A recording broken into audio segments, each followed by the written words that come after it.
I'm here in my kitchen with my lovely assistant Ayana and Masala. Oops. And we're going to make a peach cobbler using not homemade, but farm fresh peaches. So right now I want to start you off with the crust because that has to rest a little bit. I make a double crust peach cobbler, meaning that I know that's not traditional or typical, but that's just always how we've done it in my family, and it's always been a family favorite. So this is a double recipe. I have 4 cups of all-purpose flour, and I have 1 cup of butter, and I have a half a cup of what I like to call my fake Crisco, which is just basically a palm oil shortening with coconut oil or something. And I have 2 teaspoons of salt and some ice cold water. So we're going to get started. Flour, and we're going to put it into the stand mixer. If you don't have a stand mixer, don't worry about it. But I kind of, I'm just doing this to make it easier on me. So go ahead and put the flour in here. Should I put all of it? Yes. But be careful. Let me get a little spoon. Yeah, so stop it, Yana. So we don't want it to spill out. See that? Okay, let's try it again. Now hold it up.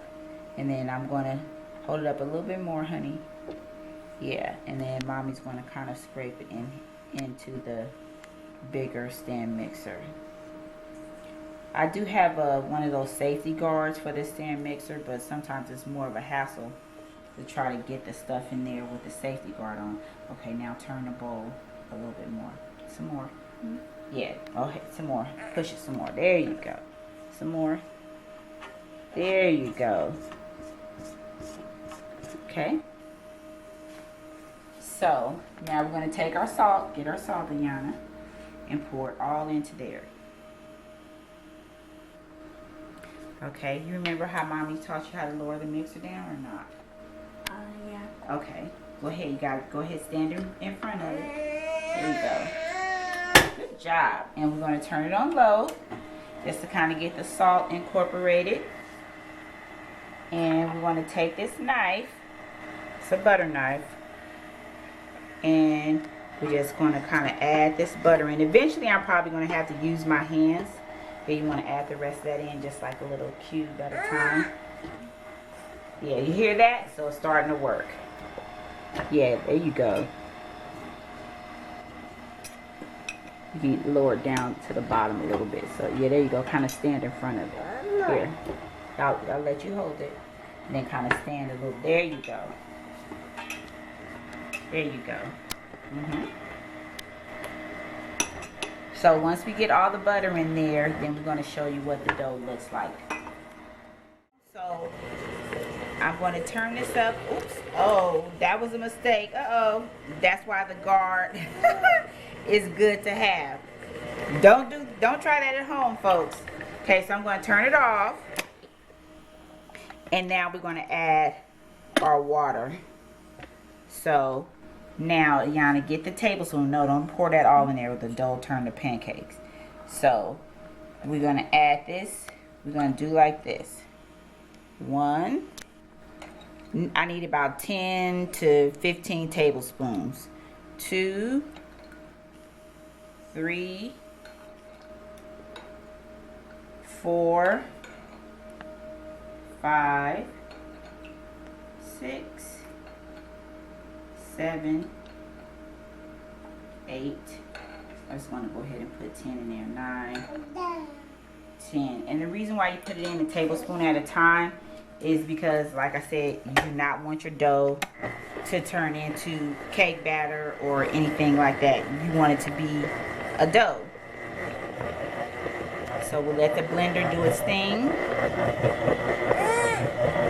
And it's good to add it a tablespoon at a time, because if you don't have enough, you can always add in more. But of course, if you put in too much, it's kind of hard to recover from that. So see, look at the dough. It's how it's pulling together. So we're going to add a few more, maybe 1 more tablespoon. No, actually I might not need that. Oh, actually this feels really good. See how that pulled away from the sides? So you really have to eyeball it. Look at that. That's what you want. And the reason why you use ice cold water is because you don't want to melt the butter that you just put into the dough. So you use cold water. So actually those 10 tablespoons came out perfect. Feel that? Feels good, huh? Yeah. So what we're going to do is take this off. And we're just going to kind of get the plastic wrap out. I'm going to have to put you down because now, uh-oh, somebody wants cameraman daddy, so we're going to have to pause.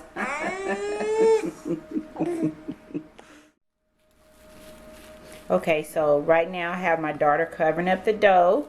So we have 1, 2 discs, and we're going to refrigerate that and then get started on our peaches for the cobbler.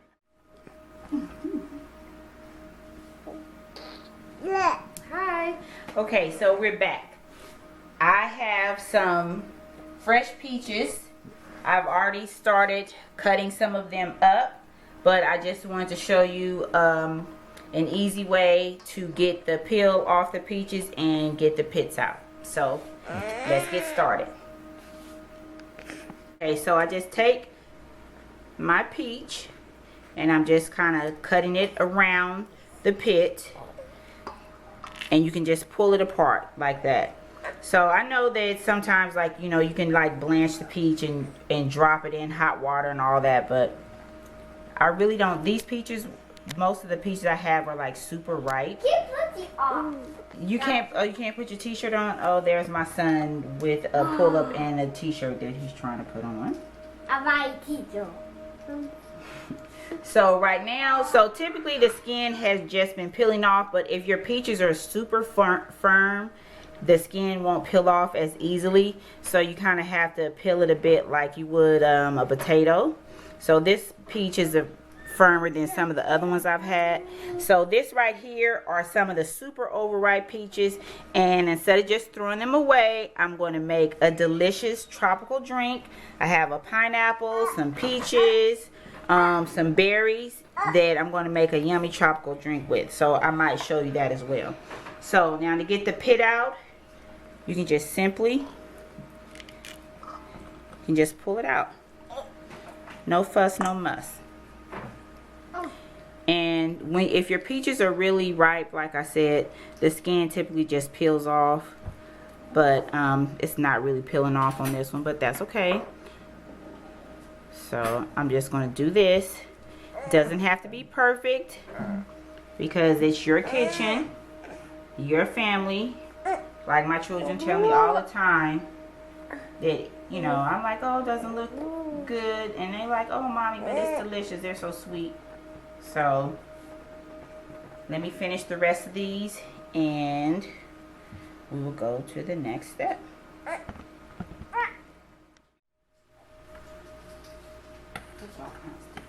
Some raw sugar, some coconut sugar, and some cane sugar. You can do, sometimes I do brown sugar and white sugar, but I just happen to I'm using what I have on hand. Now this is probably about 1.5 cups of sugar, but depending on how sweet or tangy you want your cobbler, the sugar amount varies. Right here I have some vanilla extract. I have some nutmeg, cinnamon, cloves, and cardamom.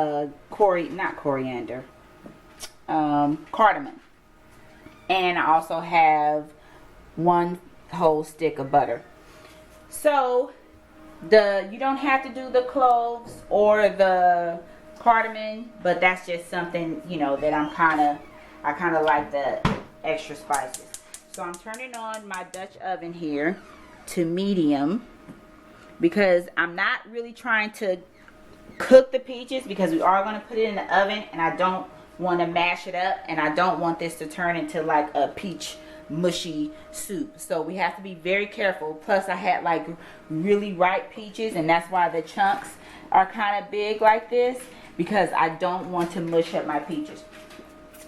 So all I want to do is just marry the flavors together. So I'm just going to put my butter in there and let it melt down a little bit. I'm going to get my slotted spoon. Kind of stir that around.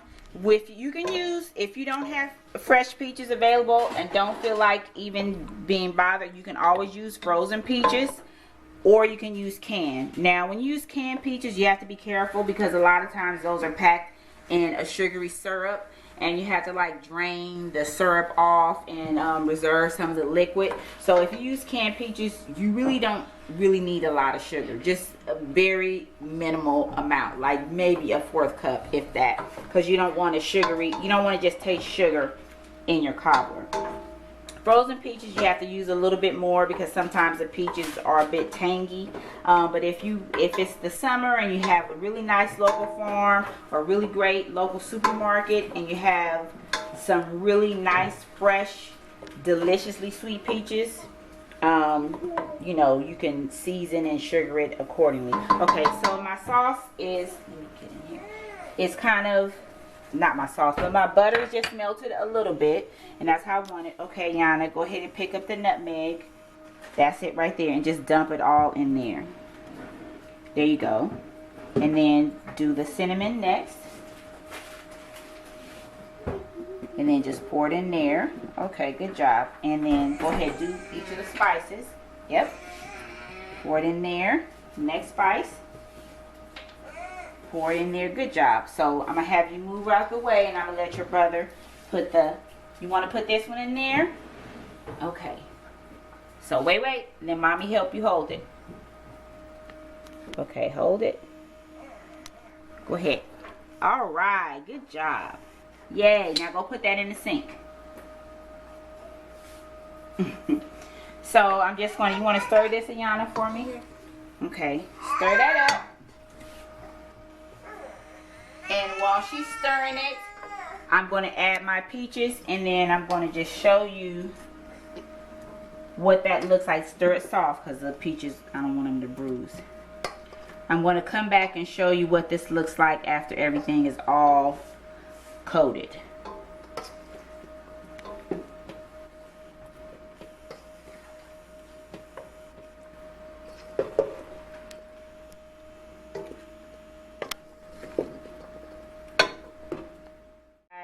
Had to actually switch from my Dutch oven to my braising pan because, not that it was big enough, but what I found is I had to work too hard to try to reach down to the bottom of the pan to get the peaches down there, and I really did not want to bruise these peaches because, like I said, they're really ripe. So I just want to share that. I have my sugar here. I already poured a little bit in. And what the sugar does is kind of like, I don't know if it like caramelizes. It almost kind of makes a sauce. Well, actually it does make a sauce, which is kind of what I want to do with this cobbler. I wanted the peaches to cook down a little bit in their own natural juices. And I'm going to give it a little help with this little sugar mixture that I have. So I don't know if you can see here, like I didn't add any juice. You see that? Look, there's already juice forming. See that? So you don't have to add water or milk or, you don't have to add anything when you're using fresh peaches. So I'm just going to keep adding my sugar. Yeah, with your hand.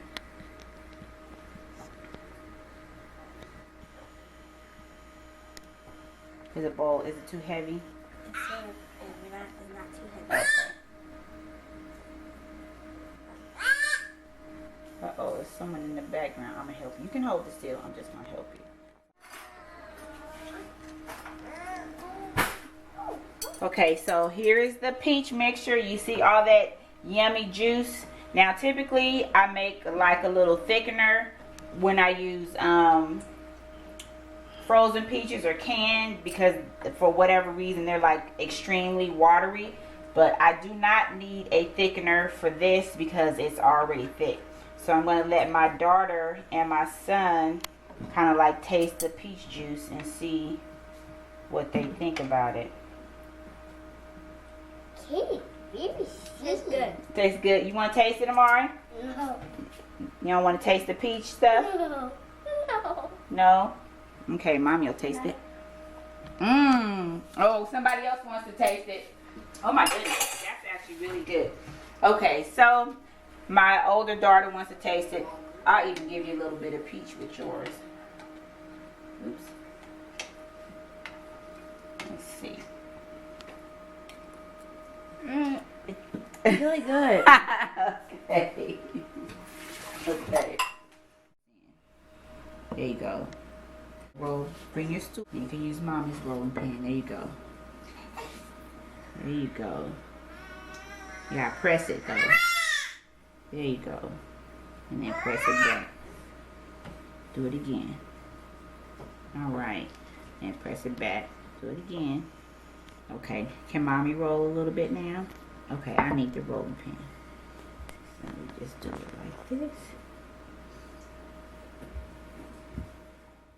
Okay, so I'm using the pan that I changed the peaches into because I kind of want this to be a more deep dish and I don't want to lose any of the goodness of the peaches. So we rolled out the crust as you saw, and I'm just kind of piecing some of it back together to fill up the edges of the pan. Like I said, this does not have to be perfect, so it's really easy to do. And besides, this is the bottom crust. No one's going to see that anyway. I have my oven set. Oh, be careful, Mari. I have my oven set on to 350 degrees. And I'm just going to poke a few holes so that my crust doesn't, you know, bubble up or anything like that. And I'm going to put this in the oven. The reason why I pre-bake the crust before I put the peaches in there is because no one wants to bite into a soggy raw dough crust. Well, I mean, I know I don't. So I pre-bake it. I don't super cook it, just enough to get some of the raw off, about 10 minutes or so, and then we're going to pull it out and go from there.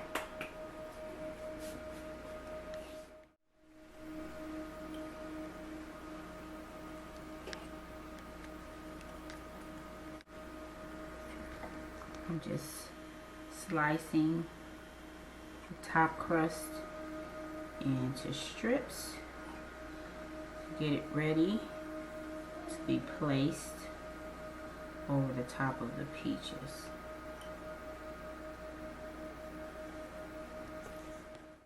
Okay, so my crust is hot. This pan is hot. My crust is out of the oven, so you can see it's not like overly baked, it's not overly done, but it's enough to be able to carry the weight of the peaches without causing it, ooh, I keep touching this and this is hot, without causing it to, you know, give a soggy crust at the bottom. So I'm just going to use my slotted spoon here to spoon these yummy peaches over my bottom crust. And then I'm going to layer it with the top strips of crust that I just cut up. And we're going to put it back into the oven. Okay, so as you can see, I started layering. I have no rhyme or reason. You know, I just kind of put the stripes, the little strips of crust on how I see fit. So I still have some crust over here. So I'm going to cover this up, and I'm just going to keep going and show you what it looks like before I put it into the oven. Okay, so that's the bottom of my cameraman's feet. So here's the cobbler. It's nice and heavy. This is almost like country style.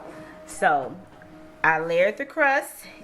I don't put any, I mean, you can put like a little cinnamon sugar sprinkling on top, but I'm not going to do that today. I'm just going to keep it like this. This is very heavy. I'm going to put it in my oven.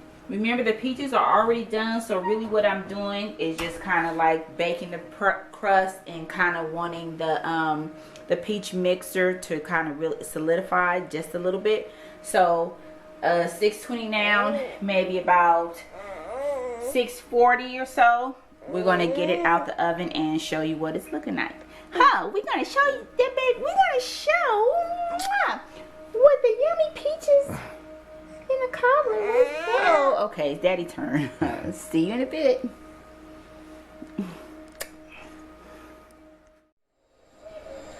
All right, so it's a little bit past 6:40, so I'm gonna turn that off. I checked this a little while ago, but it wasn't looking quite like I wanted it to. So I don't know if you could tell, but the crust has like a little bit of brown on the edges. Now this is a flaky crust. Oops. So it's probably been in the oven probably for about 30 minutes or so. So I'm going to go ahead and take that out. Oops, I'm like knocking some of the crust off with my camera. I'm going to take this out of the oven and let it cool down. Okay?